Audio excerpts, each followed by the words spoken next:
What's up, guys? It's Matt Shute with the Yen Podcast. Today, I have a special guest, Bryan Reilly, on, and we talk a lot about being proactive versus reactive. We dive into like personal development, a bunch of great stuff. I think you'll particularly relate to this episode if you're a real estate agent or if you're looking to get into real estate. But still a great episode just for any young entrepreneur out there. So I hope you enjoy. Here's the show. All right, guys, welcome back to the Yen Podcast, episode 8. Today, I'm excited to say I'm with Bryan Reilly with Keller Williams. He's a local guy from Wexford. So first off, just want to thank you, Bryan. Thanks for being on the podcast. We connected through Threads, which is wild, and we'll talk a little bit about that later on. But to kick us off, Bryan, why don't you just tell the people a little bit about yourself? Absolutely. Thanks for having me, Matt. I'm excited to be here. So I am real estate agent, been in the real estate business for about 8 years. Started off as a project manager for a mechanical contracting company before that, pretty much right out of high school. So those are really the two things that I've done. Love real estate, love the business side of it. We were talking a little bit about kind of the entrepreneurial journey and what that looks like and the opportunity that real estate kind of gives to go through every step of that. And yeah, man, excited to be here. It's awesome. So let's just jump right into it. So you said you were a project manager beforehand for about, you said 12 years? 12 years, yeah. Okay, so at what point, was there a certain thing that made you say, you know what, I'm sick of working for someone else. I want to do my own thing?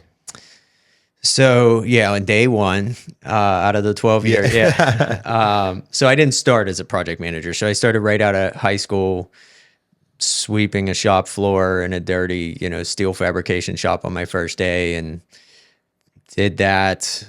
Learned how to do different various things around the shop. Learned how to weld a little bit.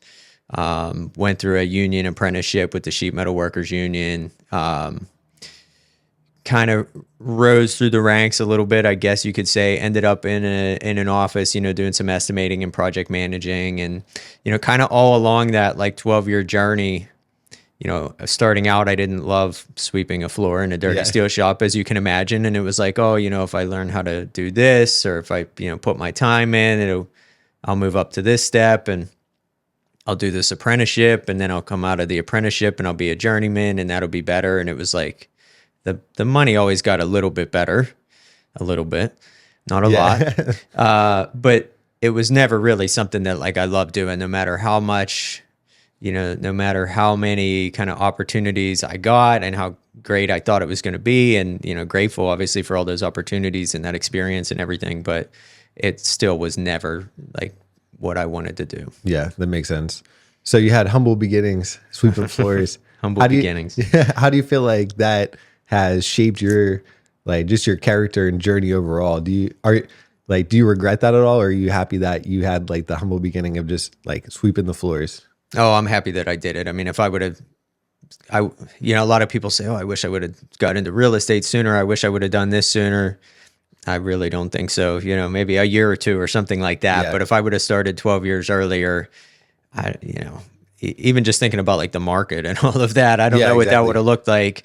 12 years ago would have been what, 2012? Well, it would have been 12 years before that. So that would have been 20 years ago, right? So that would have been like 2005, 2006. Gotcha. Oh yeah, so that would have been right 19 years old. Yeah, had a young kid at the time. That would have been, I don't know. I mean, it is what it is. It was scary in 2016 too. Yeah. When you take that step and you become an entrepreneur and you're, you don't have a salary anymore. You don't have health benefits. You don't have a retirement plan to like fall back on. I mean, I don't know if there's ever a great time, but looking back, I have no regrets. I guess that's the moral of the story there. Yeah. So the transition from your previous job into real estate, what was the transition like? And what was it like getting your first either listing or buyer? That's a good question. So I did both. I did real estate on the side. So, let me back up even a little bit before that. So along the way, knowing, okay, this job is starting to get better, but it's still not what I wanted it to be. I was kind of open to other opportunities. So my wife and I kind of accidentally sort of found our way into like a direct sales network marketing company. We didn't know what network marketing companies were at the time or anything like that, right? So we kind of found our way into that company. Never really made any money from it. although the little bit of money that we made was, probably seemed like a lot at the time. It was, it came at the right time, but the people that it introduced us to and kind of the growth journey that put us on led me to a point where I said, okay, I'm learning all these skills. I'm invested in myself for the first time ever, right? Invested in my personal development. Is there another business out there, like full-time job type status, that would allow me to use that a little bit better? Because I'm impatient. The network marketing thing was great, but the trajectory that we were on, maybe if I would have stuck with it for 12 years, we might have started making something that would have resembled a full-time income. Mm-hmm. And there's another hindsight story with that too. But, so started looking at different sales businesses, started looking at different entrepreneurial opportunities. And for me, I kind of had narrowed it down. Like, I can sell houses and work with people and, go in and out of nice houses and help them, buy their dream homes and go through these big purchases and all of that. I can sell cars, which, you can make some money doing that. It's a hustle. It's not as exciting to put somebody in a car as it is in a house. Not for me anyways. Maybe for some people it is. I can sell, life insurance. Nobody really wants to talk about that. I mean, it's a need that people have. You can make some money doing it. For me, it was like, I'm going to check out real estate. And I reached out to a friend of mine who was a real estate agent who did pretty much start doing it right out of high school. He had sold me our first house, a couple years prior.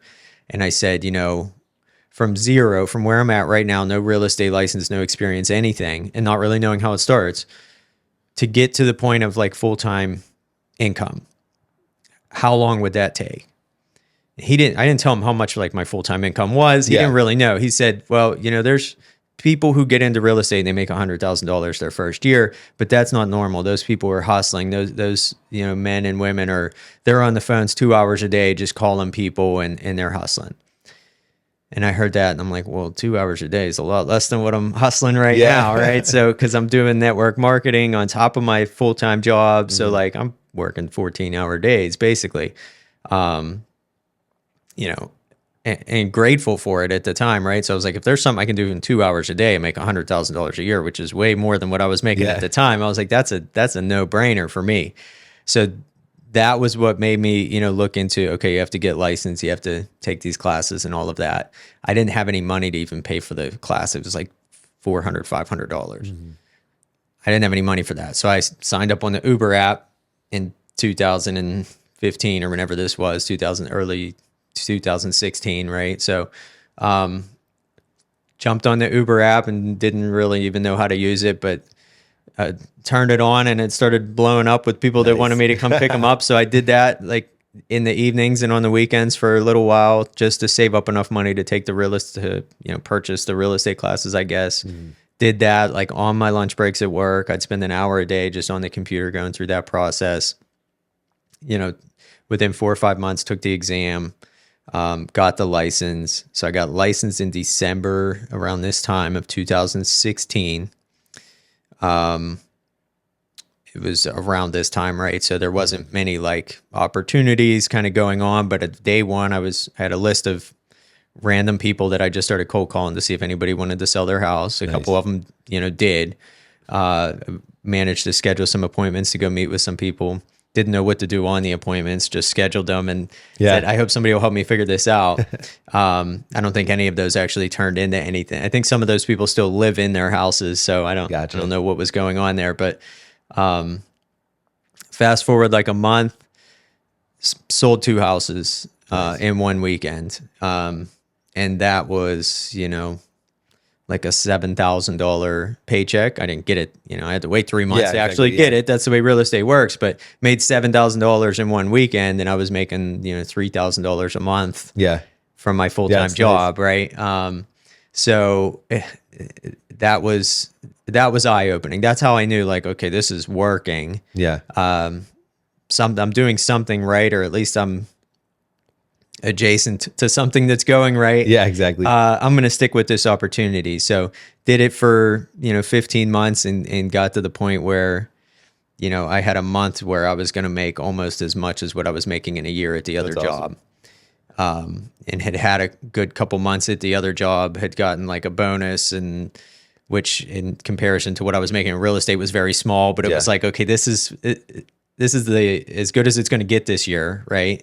And I'm very busy now because I've got a bunch of real estate clients, and I said something's got to give, and obviously I'm not going to give up the job that I'm making 10 times more. I'm gonna step into that. So the transition was really just a long few months, which is not long, I guess, in the grand scheme, but a few months of just long hours and hard work and doing whatever it takes, because I knew that was the direction I needed to move into. Makes sense. That guy told me, if you work really hard 2 hours a day, you'll make enough money to leave your full-time job, and that's what I'm gonna do. Yeah, I know it's 2 hours a day.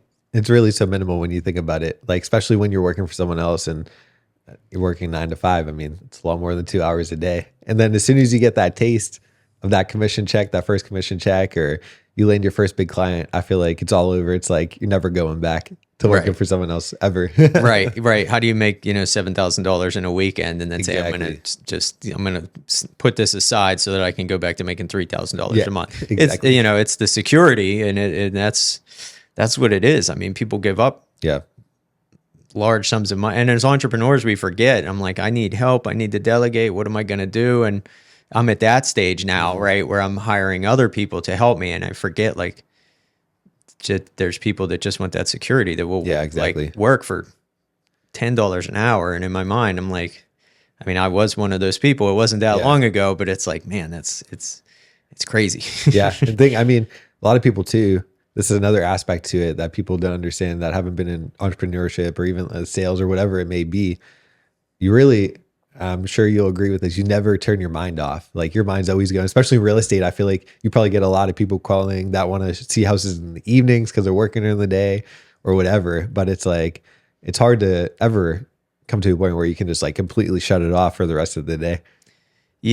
So that's interesting, because I was just having a conversation I have this conversation a lot, right? So a lot of people, especially this time of year, a lot of people in my business, real estate agents, but probably entrepreneurs in general, right? Like, burnout is a big thing. So you're starting to feel burned out. And for some people, they're doing a lot of work. They're doing what I was doing in 2016, 2017. They're really grinding 18 hours a day. And thinking, like, as I'm thinking of it, like, I was working other jobs too at the time, which is crazy. And there's people who aren't doing that, that are also feeling burned out, right? So you can't attribute burnout to the amount of work that you're actually doing all the time.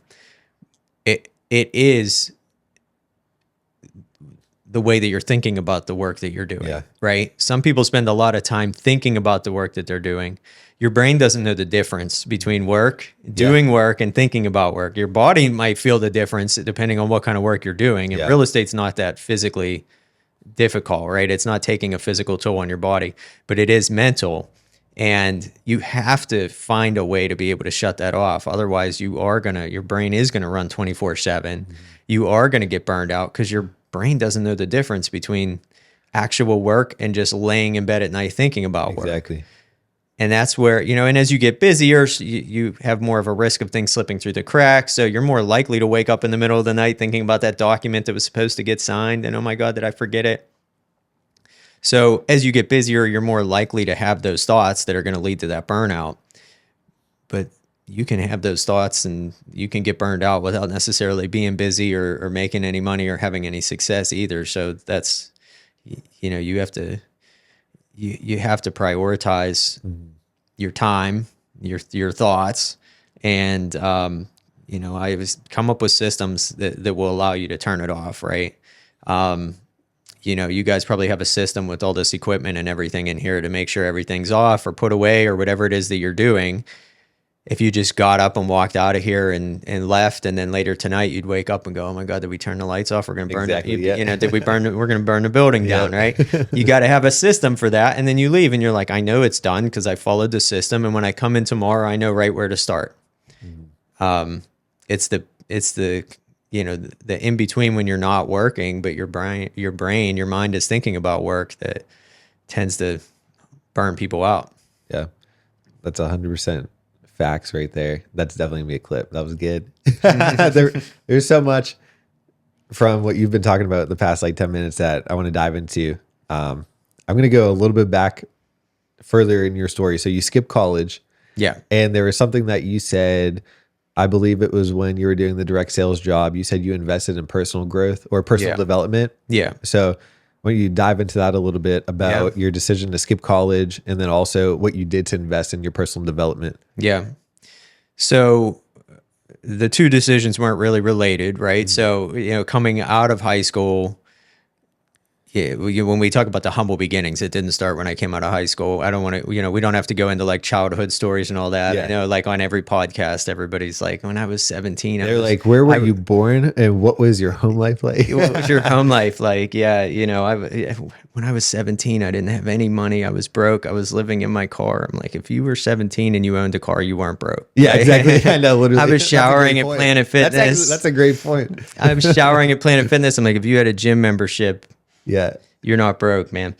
Granted, those Planet Fitness memberships are pretty cheap nowadays, but like, when I was 17, 20, 25, like most of my friends basically lived in their cars or crashed on their friend's couch or, didn't even have a gym membership. So like that whole thing is crazy to me, but, anyway, so going back, college wasn't really like an option for me anyways. Had my son, my wife and I were like 19, we're married now. And so had to like get a real, quote unquote, real job. Right. So got the union job, got hired at $12 an hour, which was like more than my parents made. So I was like, this is already great. Again, just for sweeping the floors. Like, so that was basically just out of necessity. Again, looking back, like no regrets, grateful for that opportunity because there's a lot worse jobs that I could have been sweeping a lot of other floors and only making $6 an hour, right? Mm-hmm. Fast forward, to the personal development part, it really just came from the people that I kind of, I think it was a blessing. I think it was, God's hand that we ended up with the people and around the people that kind of guided us in that direction, right? So the first book that I read as an adult, or actually voluntarily read, I think was probably Rich Dad Poor Dad, and tore through that thing in like a day. Nice. And was like, wow, this is eye-opening, right? So just went on a continued journey of just reading and, again, didn't really have any money at the time. So going to like the library and use bookstores and garage sales and like anywhere I could come up with books, downloading like bootleg copies on online, whatever I had to do, watching the audio on YouTube, whatever I had to do. So that's, what that investment looked like. And I mean, something else I think about is, at the time it was like, okay, I'm reading all these books now, like, when's my life going to change, right? Yeah. Because like I have all this knowledge. What am I going to do with it? I'm reading all these leadership books and then I'm going to work and I'm like, my boss is breaking, the 21 irrefutable laws of leadership from John Maxwell. My boss is breaking every single one of these every single day. That's awesome. What am I supposed to do? Like you get frustrated with it before you actually step into it. But now I look back and I'm like, I've had to read some of those books 6, 7, honestly 20 or 30 times, some of the books. And it's like it gradually works its way into your life. It's conditioning. Just like, traditional academics, college and all of that stuff. I mean, it's more conditioning than it is probably actually learning. Yeah.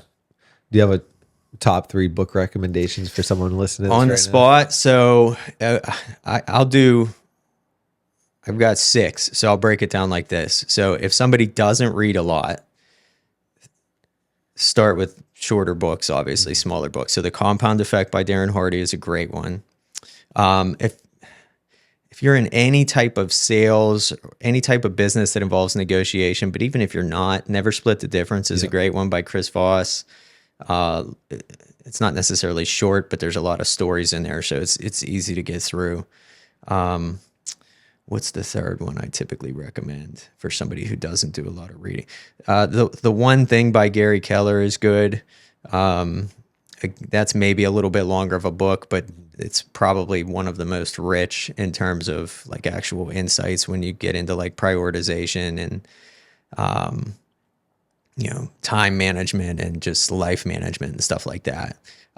Anybody, once you kind of get past that point, you're really ready to invest in yourself. I would, especially if you're an entrepreneur and you have a business, I would go with Traction by Gino Harris. It has to do with entrepreneurial operating systems. That book's a game changer. I just picked that up like last year, and I've probably read it 15 times and listened to the audiobook and get into that as much as I can.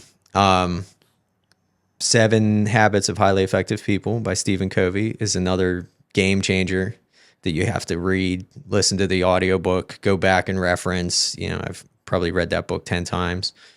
I could probably do a toss up on the rest of them. That's 5 recommendations. Yeah, that was really good. That's probably enough. I could keep going, but and Traction actually just came up on episode 5 when I talked with Josh Roberts, and that came highly recommended by him. Yeah. It's coming highly recommended by Bryan too. So go on, buy Traction. I have Traction, but I actually haven't read it yet. So I got to read it. You got to do the audiobook first. I think somebody recommended it. This is kind of what I've been doing lately. Again, just for anybody who's having trouble getting into that, right? Because school pretty much conditioned us to not want to read. Yeah, exactly. I know. Yeah. As soon as a teacher told me to do something, I wanted to do just the complete opposite. Right. And then you graduate and you're like, yeah, I'm going to do more of that. Yeah, exactly. Yeah. So it's like so counterintuitive, but when somebody recommends a book, I'm like, okay, so usually people recommend books that they haven't even read or, whatever, but get the Audible, get the audiobook, whatever, bootleg it on YouTube, whatever you got to do. Listen through it, and you'll notice enough stuff, like especially if you're into entrepreneurialism, whatever you call it, entrepreneurship. You'll hear enough stuff that, like, when you go and get the book, you'll want to get through it, or you'll look for certain things. So you're like, I want to hear more about that in particular. It becomes like almost like a guide. Like you're going to skip chapters, and I want to dig into this chapter right here. 7 Habits is another one that's like that too. Like I said, I've between just going back and referencing through the pages and then actually reading the whole thing cover to cover, I've probably done both of those books like 10 times. Nice. That's awesome. Is there a specific thing in 7 Habits that you maybe even just like, you probably don't do it consciously, like, oh, I'm going to do this today, but something that you've taken out of that book that you can look back and be like, oh, wow, that certain thing in that book has really impacted my journey or what I do on like a day-to-day basis? Yeah, that's good. There's probably quite a few. And that's the other thing when you start getting into some of these books is you start to notice a lot of recurring themes, obviously. So, I mean, being proactive, I think that's like habit number 1 is be proactive.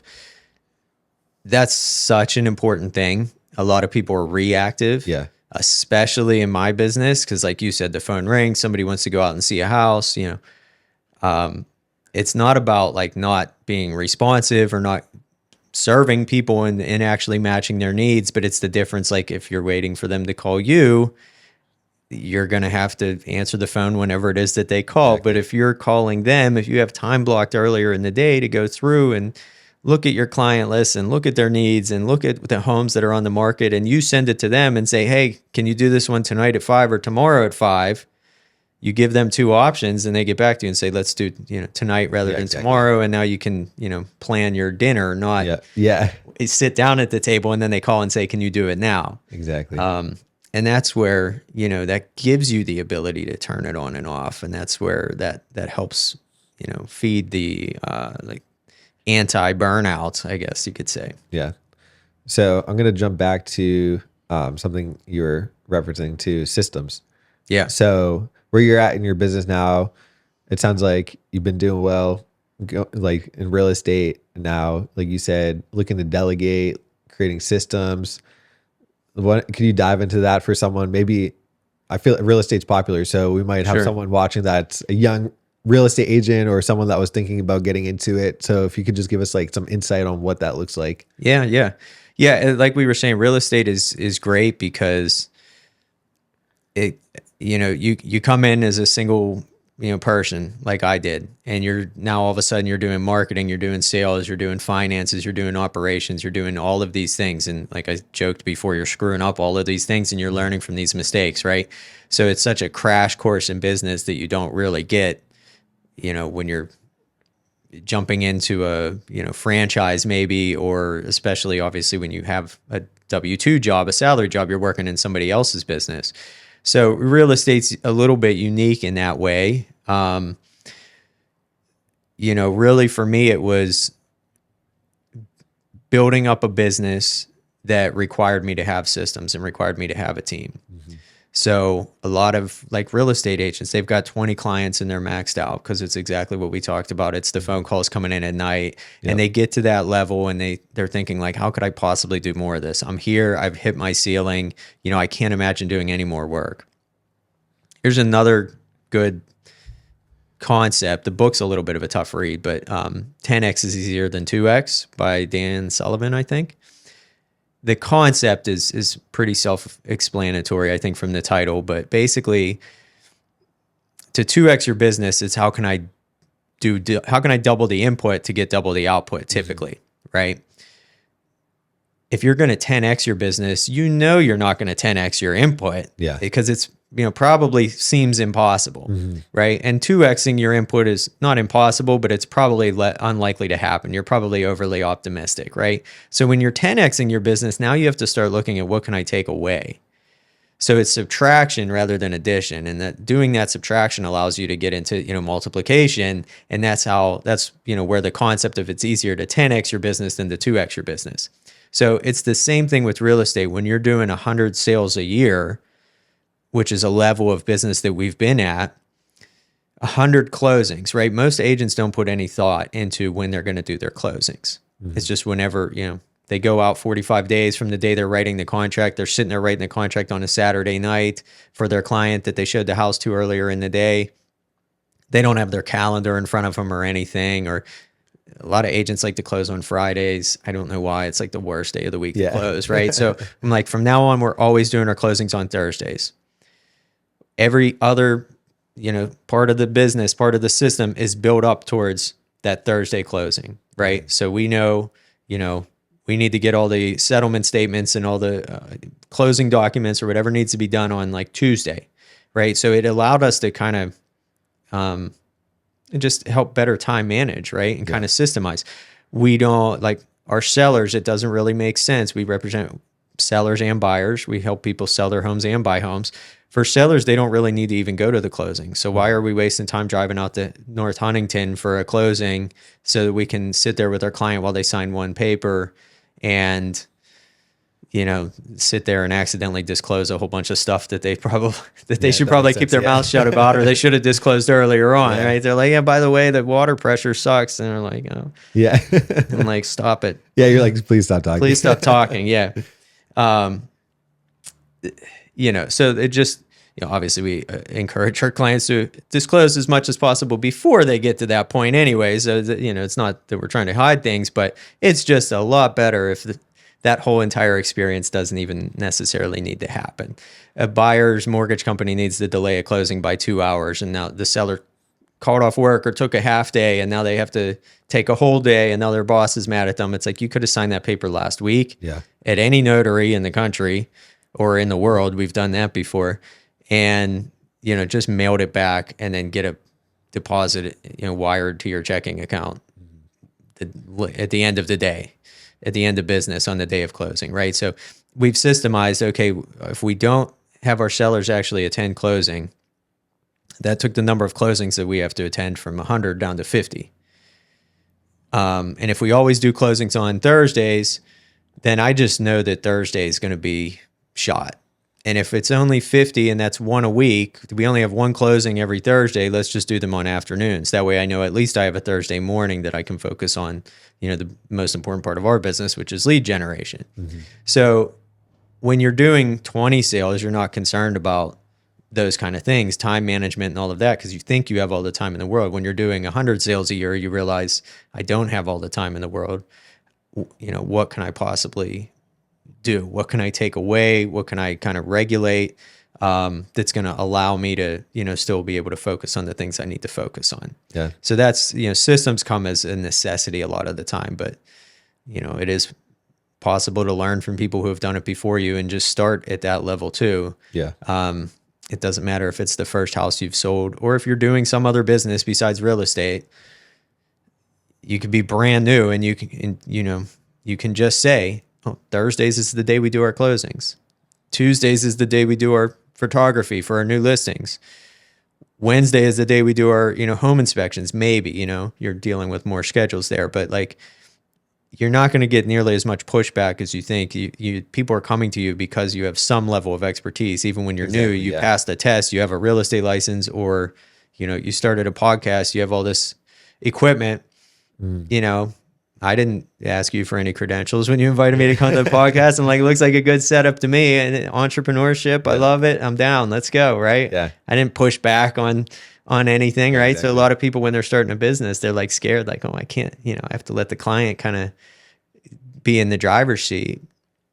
You can let them be in the driver's seat, but be their guide, be their navigator, and show them this is how this is going to work. This is the options. This is the route. This is how we're going to get there. Yeah, exactly.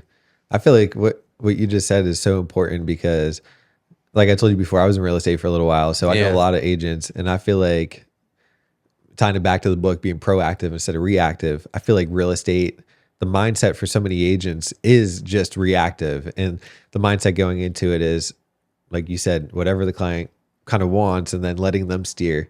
But what you're doing is you're not putting your foot down, but you're like, hey, I am the expert and I know what's best for you. And like, let me take you through it rather than you take me through it. Cause I do it on a daily basis kind of thing. So I feel like what you said could be really like invaluable for someone who maybe is even into real estate, thinking about leaving because they're struggling with all these things, just being proactive rather than reactive, which is so common in the industry. And if you're proactive, then you probably don't have to put your foot down necessarily. Putting your foot down is kind of like a reactive thing if you think about it, right? Yes. So the other part of it is like, what's your personality style? A lot of real estate agents get in and they're, I-type personalities on like a disc test, right?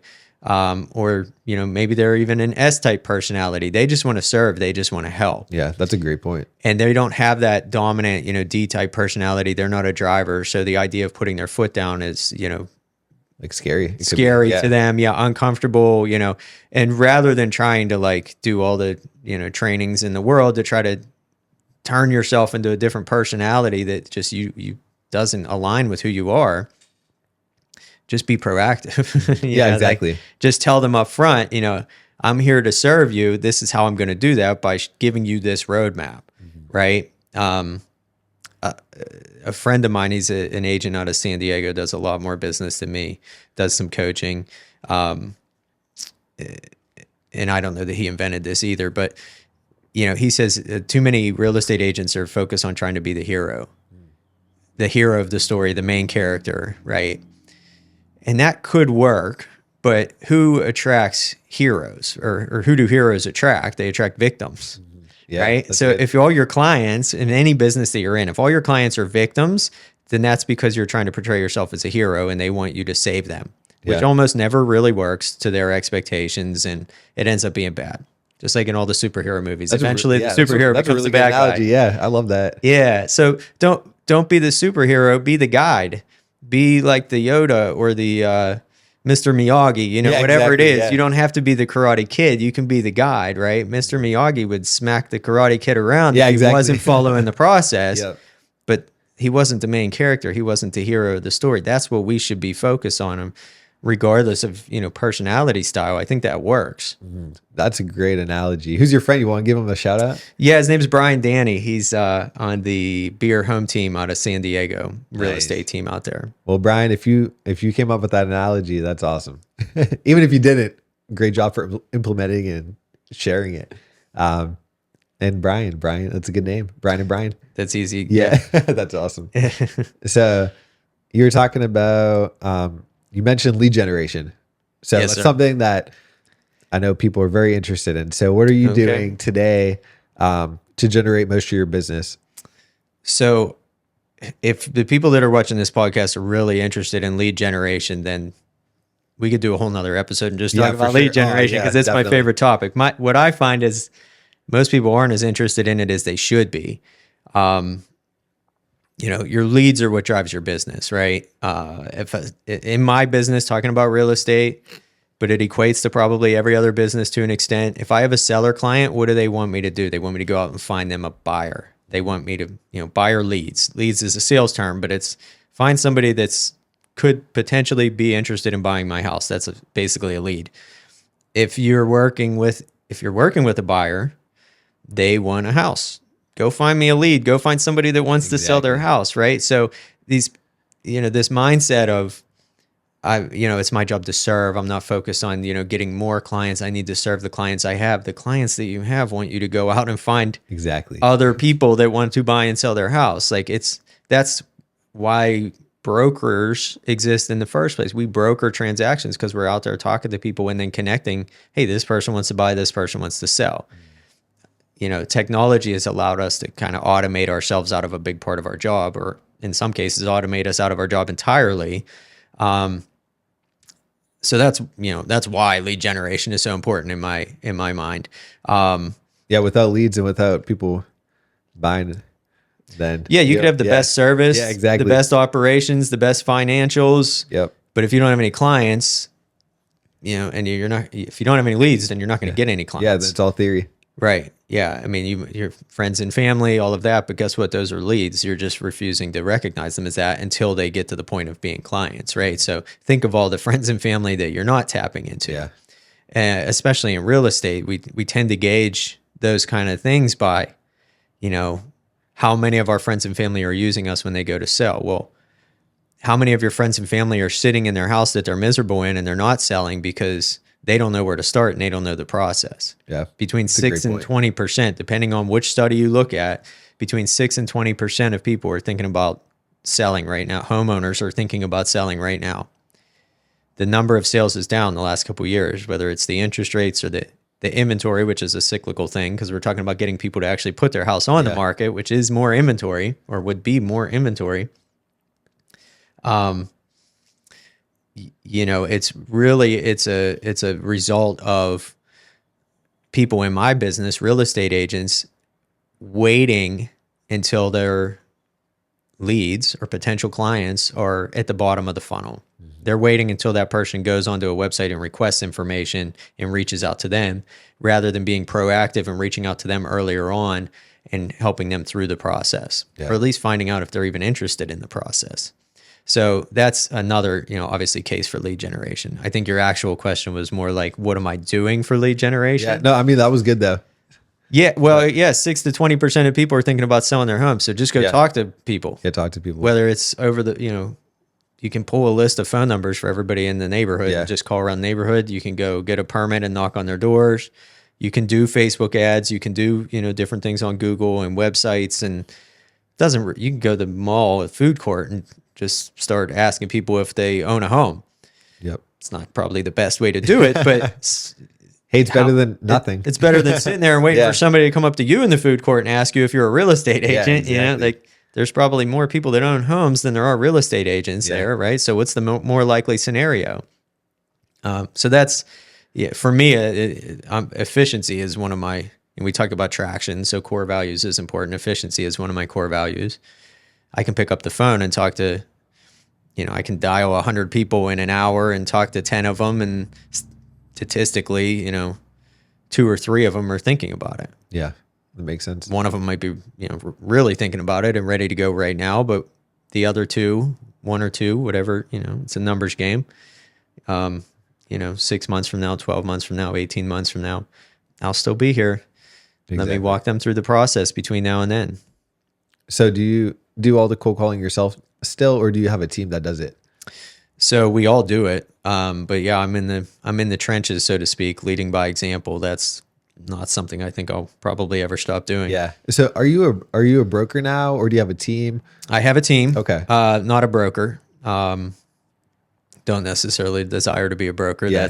I don't envy their job at all. You said what? I don't really envy their job. You don't envy their job? No, me neither. Yeah, no, that's tough work there. I don't have any interest in sitting in magistrate offices and courtrooms and dealing with what they call depositions or any of that stuff. But Yeah. I think having a real estate team is the best opportunity in real estate because it allows you to do everything that being a broker used to allow you to do Yeah. with a better profit margin.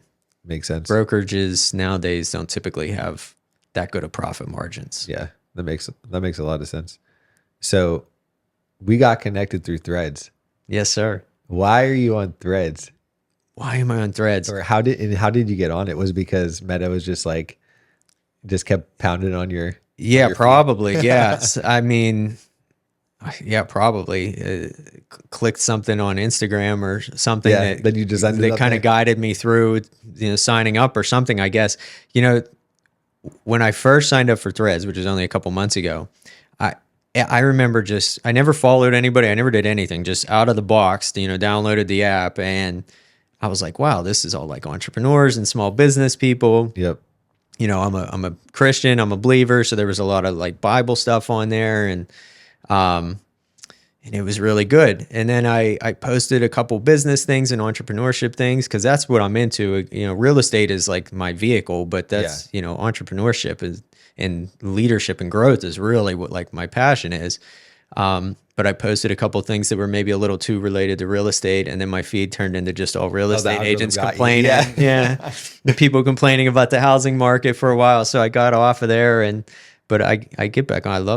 I mean, when that algorithm is working, it's working. There's something great going on there. Obviously we got connected. So yeah. And what we do is, so my company is Shute Media, and a lot of what we do is social media for small business owners.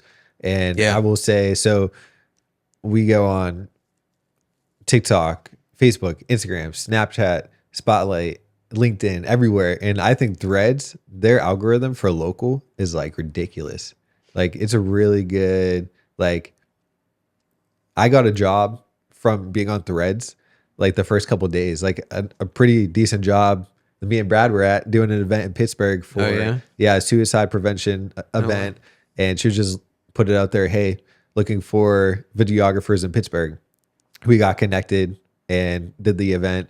And then you reached out when I put out a thread out there. I was like, hey, I'm in Pittsburgh. I have a podcast for entrepreneurship. Who wants to be on it? You responded. I got I can't remember if that was the first or second post or thread I put out there, and you responded. Okay. And then I had like 5 more people respond, and I was like, this is wild, because I put it out on LinkedIn before, and I've like put it out on Facebook, and like nothing really, crickets. And then I put it on Threads, and like all these people, like the algorithm was pushing it like to where it was supposed to be. So Adam Mosseri, CEO of Meta, or I think Instagram specifically, applaud to you. Yeah. Doing something right with that algorithm. Something right with that algorithm. So people are sleeping on like the text only format. Everybody wants to talk about video. I get more engagement even on Facebook. Now it's engagement with the people I'm following, right? So it's not the algorithm. It is, but it isn't, right?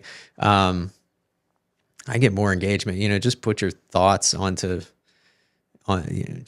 whatever. If it's easier for you to type out your thoughts than sit behind a video camera and speak out loud, then just type them out and put yourself out there. I mean, but that Threads algorithm is, I haven't experienced it on the local level as much. I get a lot of people that are, it's like the engagement bait where it's like, if you're in Pittsburgh, press the like button. Yeah, like, exactly. No. Yeah. And then you see you can just tell when it's ChatGPT generated. Because it has it'll have a rocket at the end, or it'll say embark, or it'll say like, I feel like there's like 5 like. Would you say embark? Yeah, embark. Like especially real estate. I always see.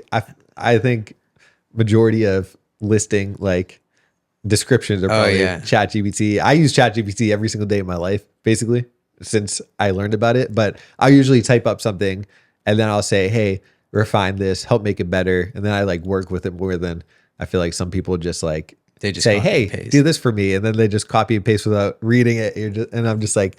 Yeah. Everyone is going to know eventually, if they don't know, what a ChatGPT response looks like. So you had to put some effort in, even though it's doing basically the task for you per se. You have to work with it rather than just like plugging and chugging, I guess. We use it on listing descriptions. I've done that for like 3 years.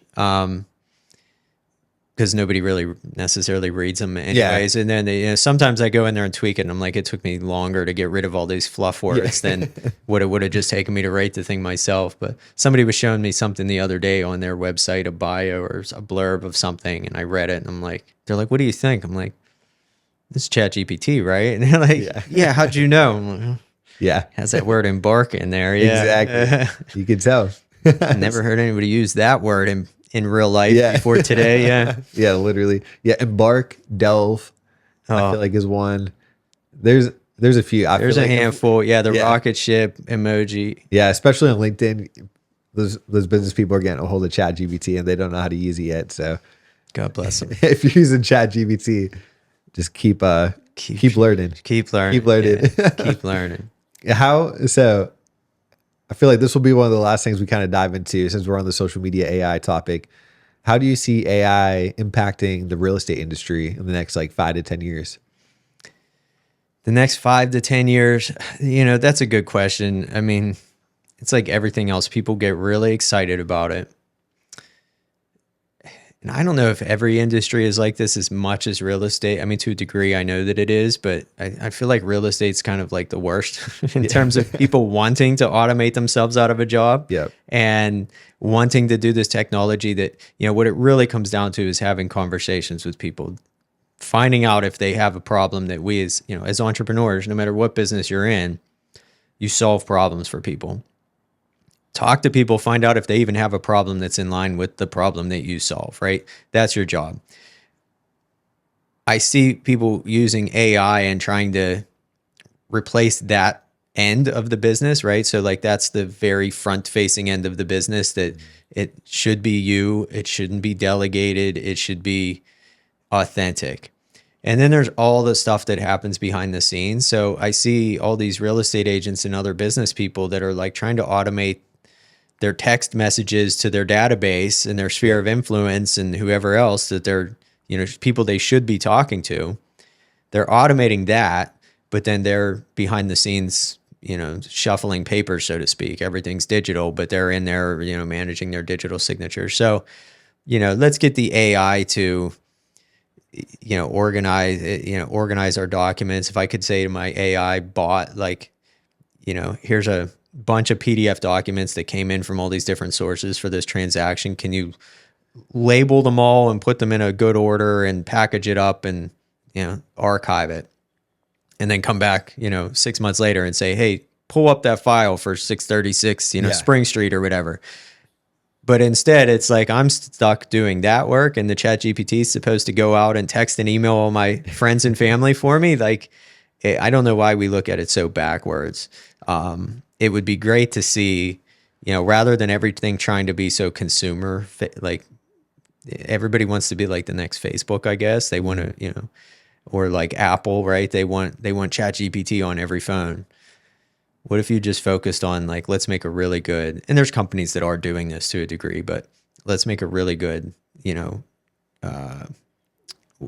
what do they call it? Closed language model or whatever, specific to real estate agents with these specific inputs, not everything that's out there in the world of Google, but here's these specific inputs, and real estate agents can use this on the back end of their business so that they can prioritize doing their one thing, which should be talking to people about buying, selling, and investing in real estate. Yeah. And I don't ever, so real estate is such a relational business. I don't see it ever changing from that, because a lot of times people are making the biggest purchase they've ever made or will ever make.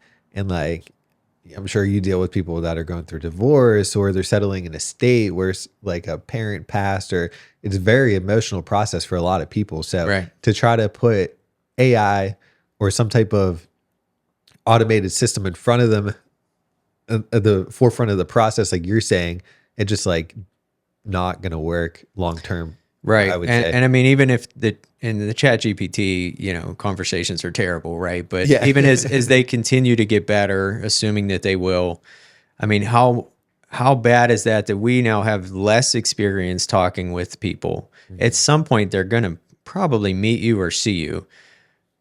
If you're worse than the impression that they got of you from, exactly. How bad is that? Yep. They get this really good experience, this really good phone call or text message, and they get, okay, yeah, we're ready to go see that house. And then they show up and you're there and you can't even have a conversation with them. Like, Yeah. that's not going to make that's going to feel like a bait and switch to a degree. Yeah, exactly. Authenticity is something that I feel like every person can detect. And like you said, as soon as you meet that person, if they were chatting with a bot the whole time, they're going to know right off the bat, like, hey, this isn't the guy I was talking to the whole time. Yeah. Yeah. I think that's part of the reason why on social media, like, people are so attached to video.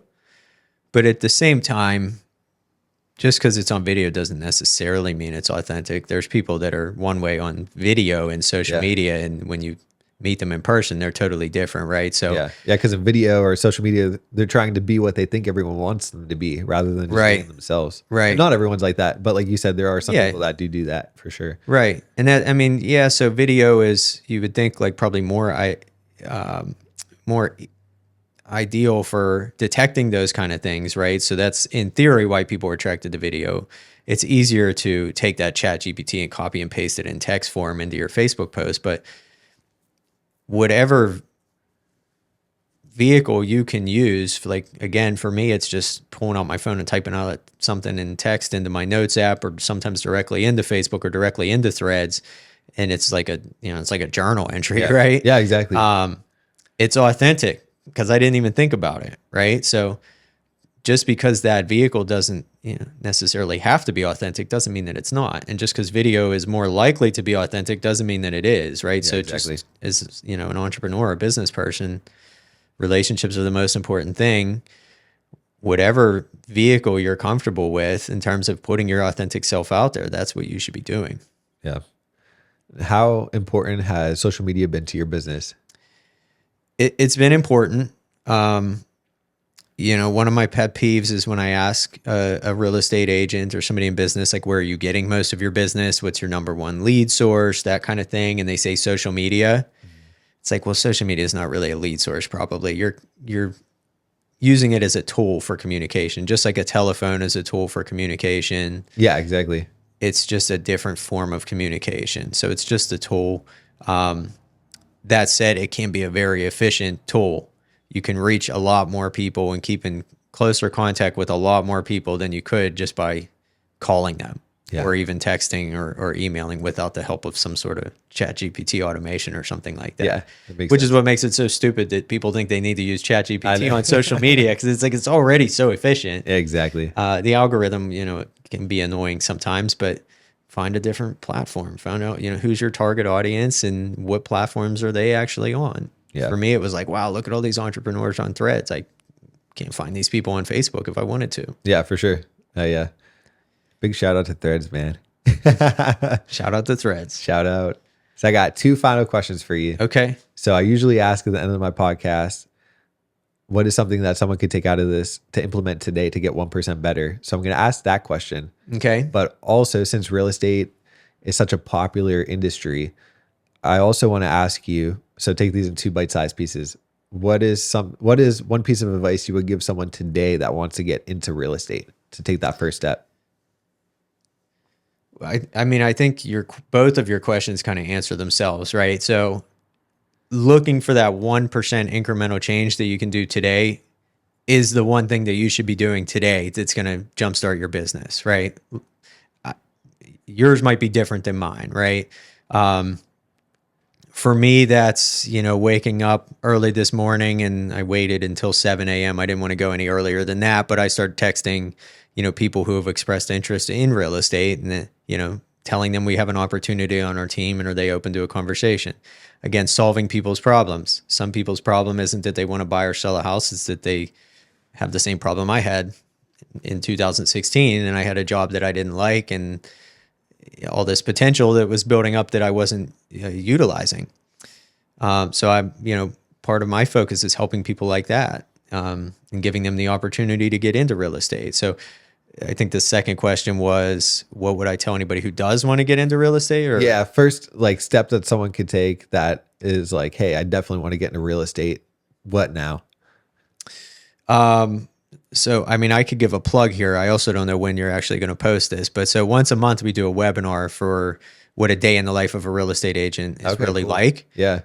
So I think it's next at the time that we're recording this. I think it's next Wednesday, but it's like every second Wednesday of the month at 7:30 cool. we do it because there's so many people that we're talking to that are interested in it. It's one of those things that for different reasons. Sometimes it's I love talking to people. I think I'd be good at it. Sometimes it's I really like houses, which typically means you probably won't be as good at it if you're not comfortable talking to people, but they don't realize that, right? So we kind of help them self-discover that when we go through this webinar of what a day in the life of a real estate agent is really like.